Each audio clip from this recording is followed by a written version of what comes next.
बिस्मिल्लाहिर्रहमानिर्रहीम बिस्मिल्लाहिर्रहमानिर्रहीम रब्बि इश्रह ली सदरी व यस्सिर ली अमरी वहलुल उक़दतम मिन लिसानी यफ़क़हू क़ौली। इस्लाम और कुरान दुनिया बेहतरीन गुजारने की तरबियत गाहें हैं। यहाँ पे दुनिया कैसे बनती है इसकी तरबियत दी जाती है। आखिरत तो इनका इनाम मिलेगी।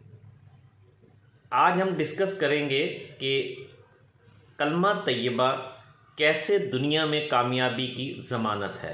आप देख रहे हैं मेरा यूट्यूब चैनल दीन और दुनिया। मैं हूं काजी जावेद, एक सहाफ़ी जो प्रोफेशन के तौर पर उसने रियल स्टेट कंसल्टेंसी को अपनाया। अगर मेरे से कोई गलती हो जाए तो मेरी कमेंट में रहनुमाई फरमाएं। मैं कोई आलिम दीन नहीं हूँ। मकसद सिर्फ़ ये है कि हमारा दीन सिर्फ सवाब की चीज़ नहीं है बल्कि दुनिया बेहतरीन गुजारने के तरीके बताता है। आज हम डिस्कस करने जा रहे हैं कलमा तैयबा को। कलमा तैयबा में अल्लाह अज़्ज़ा व जल ने हमें बताया है, इंडिकेट किया है, हमें एक बहुत ज़्यादा ज़ोर दिया है दो चीज़ों पे। कलमा तैयबा के दो हिस्से हैं। एक हिस्सा फार एवर हमेशा के लिए एक ही मुतय्यन रहा है और वो क्या है? ला इलाहा इल्लल्लाह, अल्लाह की ज़ात के अलावा कोई माबूद नहीं है। और लेकिन उसके साथ जो रसूल, जो शरीयतें आती रहीं, अल्लाह अज़्ज़ा व जल उनके नाम लगाता रहा। और आखिर में हमारे नबी करीम सल्लल्लाहु अलैहि वसल्लम आकाए दो जहां हज़रत मोहम्मद मुस्तफ़ा सल्लल्लाहु अलैहि वसल्लम के आने के बाद वो तख्ती फिर कभी नहीं बदलेगी। यानी मोहम्मदुर रसूल अल्लाह मोहम्मद अल्लाह के रसूल हैं। अब ये दो हिस्सों में अल्लाह ताला ने क्यों तकसीम किया? एक हिस्सा हमेशा मुतय्यन रहेगा, दूसरा हिस्सा बदलता रहा, लेकिन नबी करीम सल्लल्लाहु अलैहि वसल्लम के बाद फिर वो नहीं बदलेगा। उस पर अमल करोगे तो दुनिया कामयाब हो जाएगी, अगर उस पर अमल नहीं करोगे तो दुनिया नाकाम हो जाएगी। यानी मुख्तलिफ़ शरीयतों में मुख्तलिफ़ हज़रत ईसा अलैहिस्सलाम के दौर में, हज़रत मूसा अलैहिस्सलाम के दौर में, हज़रत इब्राहीम अलैहिस्सलाम के दौर में, हज़रत आदम अलैहिस्सलाम के दौर में मुख्तलिफ़ शरीयतें आती रहीं। जैसे एक मिसाल की बात है, लेकिन उनकी तकमील आकर दो जहाँ पे हुई और ये एक मुकम्मल दीन बन गया। जैसे एक मिसाल की बात है, मैं आपको मिसाल देता हूँ। हज़रत आदम अलैहिस्सलाम के दौर में आबादी कम थी तो बहन भाई का निकाह जायज़ था, लेकिन बाद में वो निकाह अल्लाह ताला ने, चूँकि आबादी ज़्यादा होती गई, उससे एक फ़साद बरपा हुआ। हाबील और काबिल के दरमियान दुनिया का पहला कत्ल हुआ। हाबील और काबिल के दो भाइयों के दरमियान एक औरत के ऊपर, यानी एक देखा जाए तो किसी हिसाब से आज की इस आपकी शरीयत के हिसाब से तो वो बहन भाई थे ना, लेकिन उस वक़्त बहन भाई का क्योंकि निकाह जायज़ था। वक्त के साथ साथ उसमें तरक्की आती गई, अहकामात बेहतर से बेहतर होते गए। जैसे पहली जो उम्मतें थी उनमें बहुत सारी चीज़ें ऐसी थीं जो नहीं थीं। जैसे एक मिसाल की बात है, उस पिछली शरीयतों में शराब, जुआ, यहाँ तक कि नबी करीम सल्लल्लाहु अलैहि वसल्लम, हमारे नबी आका दो जहाँ की शरीयत आने के बाद भी शराब और जुआ ममनू नहीं थे। मकसद है आप शराब पी सकते थे, और जुआ तो बल्कि उसको बड़ी सखावत की अलामत समझा जाता था।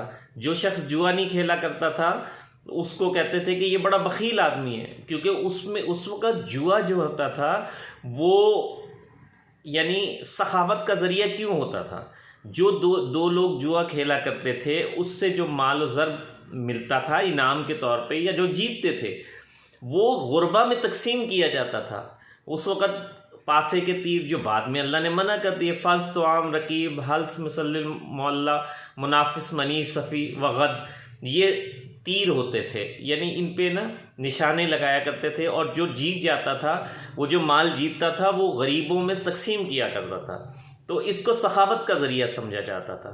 लेकिन हमारी शरीयत में जब नबी जुआ शराब पीते थे, जब शराब देखा गया कि शराब बेखुदी होती है, लोग बढ़ते जा रहे हैं और उससे बेरारवी हो रही है तो अल्लाह ताला ने उस अहकाम को बंद कर दिया।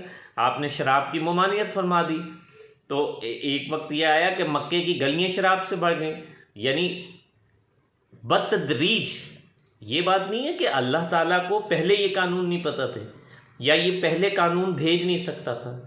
वो हमारी अक्लो दानिश के मुताबिक, हमारी वुसअत के मुताबिक, हमारी ताकत के मुताबिक हम पे अहकामात इम्प्लीमेंट करता है। जितनी जितनी अकल देता जाता है वैसे वैसे अहकामात इम्प्लीमेंट करता जाता है। जैसे एक मिसाल की बातें, शराब जुआ फिर मनु हो गया। अल्लाह ने कहा कि बेशक यसलूना का अनिल खुमरी वल मैसरा, या लोग शराब और जुए के बारे में पूछते हैं, कहो इसमें बहुत बड़ा गुनाह है। कुछ लोगों के लिए फ़ायदा भी, उनके लिए फ़ायदा था जो लोग गरीब थे, जिनको खैरात मिला करती थी, लेकिन फिर अल्लाह ने उसका तरीका और बना दिया, खैरात का तरीका दूसरा बना दिया। इससे खैरात कम मिलती थी, शराब जुए से खैरात कम मिलती थी, फसादात ज़्यादा पैदा होते थे, तो अल्लाह ने उसको ममनू कर दिया, ममनू करके और मुख्तलिफ़ तरीके बना दिए। अब अल्लाह अज़्ज़ा व जल ने आखिर में जब नबी करीम सल्लल्लाहु अलैहि वसल्लम की ज़ात शरीयत आई तो अल्लाह अज़्ज़ा व जल कुरान पाक में फरमाते हैं, आपने अपना फ़ैसला सादिर फरमा दिया कि आज दीन, ए महबूब तुम पे दीन मुकम्मल हो गया है, चाहे ये किसी को बात अच्छी लगे या ना लगे, दीन मुकम्मल हो गया आज के बाद। अच्छा, वो दीन मुकम्मल, उसकी अमली तस्वीर नबी करीम सल्लल्लाहु अलैहि वसल्लम को बना के भेज दिया। अब जब जो, क्योंकि इन्ना अरसलना कुरान अरबी अल्लाकुम ताक़िलून, हम कुरान को अरबी में इसलिए नाजिल किया, समझो। जो अरबी नहीं समझते वो कैसे समझेंगे इसको? तो उनकी प्रैक्टिकल तस्वीर, अनपढ़ लोग तो पढ़ नहीं सकते थे, उनकी प्रैक्टिकल तस्वीर आका दो जहाँ को हज़रत आयशा सिद्दीक़ा रज़ियल्लाहु अन्हा से पूछा कि हजूर का अखलाक क्या? आपने कहा वो तो पूरा कुरान है, जो कुरान पाक में लिखा हुआ है उसकी अमली तस्वीर नबी करीम सल्लल्लाहु अलैहि वसल्लम की ज़ात है। अब आप हदीस करीमा, अल्लाह ने कुरान पाक में फ़ैसला फरमा दिया, इन कुंतुम तुहिब्बूनल्लाह फत्तबिऊनी, अगर तुम मुझसे मोहब्बत का दावा करते हो तो मेरे महबूब की इत्तबा करो, यानी इत्तबा जैसे वो कहते हैं वैसे कर लो, जो वो दें ले लो, जिससे मना करें वो हट जाओ। यानी वो ऐसी चीज़ें हैं, आप मुशाहिदा करें, हमारी अकल बेशक वहाँ तक पहुँच सके ना पहुँच सके, क्योंकि वो हमारी अकल बल्कि यकीनन वहाँ तक नहीं पहुँच सकती, क्योंकि वो डायरेक्टली इंस्ट्रक्टेड बाय गॉड थे जो इस बॉडी का मैन्युफैक्चरर है, तो हमारी अकल वहाँ तक पहुँच ही नहीं सकती। तो बेहतर ये है कि तहकीक करते रहें उनकी चीज़ों पे, लेकिन मनोवन अमल कर लें, ताकि आप बेहतरीन बाप बन जाएं, बेहतरीन बेटे बन जाएं, बेहतरीन उस्ताद बन जाएं, बेहतरीन सिपा सलार बन जाएं, बेहतरीन हाकिम बन जाएं, बेहतरीन महकूम बन जाएं, बेहतरीन नाना बन जाएं, बेहतरीन दादा बन जाएं। यानी इवन देन के आप सिर्फ बेहतरीन फिटनेस आपके अंदर आ जाए। अब मैं एक छोटी सी मिसाल आपको देता हूँ। आज सबसे ज़्यादा ये, इसके बारे में पूरे प्रोग्राम इंशाअल्लाह ताला होंगे, आप ये देखते रहिए कि आपको पता चलेगा कि दुनिया का सबसे बड़ा डाइटिंग सिस्टम जो है, आज हर बंदा परेशान है कि हम डाइटिंग कैसे करें। बेतहाशा लोग मुख्तलिफ़ तरीके बता रहे हैं कि जी लहसुन पीस के खा लें और अंडे तोड़ के खा लें और ये कर लें वो कर लें, पता नहीं क्या क्या चीज़ें कि डाइटिंग के लिए आपका वेट लूज़ हो जाएगा, आपका वेट बढ़ जाएगा, आपका वेट ये हो जाएगा। मैं एक छोटी सी मिसाल देता हूँ, छोटी सी हदीस बयान करता हूँ, आपको पता चलेगा। ये प्रोग्राम चलते रहेंगे, आपको पता चलेगा कि दुनिया के कैसे राज मुज़म्मिर हैं दीन में, कुरान हदीस और हमारे इस्लाम में। एक मिसाल छोटी सी देता हूँ, देखें दुनिया का सबसे बेहतरीन डाइटिंग सिस्टम जो है दीन में है। कैसे डाइटिंग सिस्टम है? बड़े से बड़े आप डाइटिशियन के पास, बड़े से बड़े स्पेशलिस्ट के पास चले जाएं, वो मुख्तलिफ़ लोगों के मुख्तलिफ़ चीज़ें बताएगा। अगर तुम्हारा वेट इतना है तो ये कर लो, तुम्हारा वेट इतना है तो ये कर लो, तुम्हारा वेट इतना है तो ये कर लो। अल्लाह के रसूल ने दुनिया का बेहतरीन डाइटिंग सिस्टम बता के गए हैं। क्या?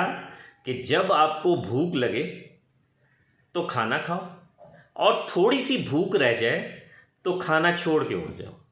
आज अच्छा, अगर ये भी आप अंदाज़ा नहीं लगा सकते तो आप नबी करीम सल्लल्लाहु अलैहि वसल्लम ने हमेशा उकड़ू बैठ के, यानी दोनों पैर खड़े करके पेट के साथ लगा के खाना खाया। बाज़ औक़ात आपने एक दाना पाँव पेट के साथ लगा के दूसरा पैर बिछा के उसके ऊपर बैठ के खाना खाया।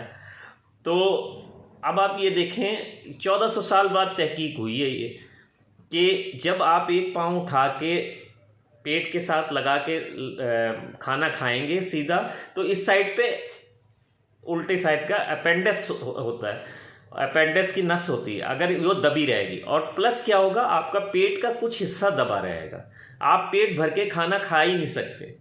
और ये 1400 साल बाद तहकीक हुई है कि डाइजेस्टिव सिस्टम को काम करने के लिए थोड़ा सा पेट को खाली छोड़ना ज़रूरी है, ताकि वो खुराक हज़म हो सके। ये इस किस्म के प्रोग्राम इंशाल्लाह पूरे चैनल पे चलते रहेंगे। जो जितना मेरा इल्म है मैं आपको बताता रहूँगा, जो आप मेरी रहनुमाई कर सकें। जो मैं गलतियाँ कर जाऊँ, मैंने पहले बताया है कि मैं कोई आलिम दीन नहीं हूँ, जो मैं गलतियाँ कर जाऊँ वो मेरी तस्हीह फरमाएँ।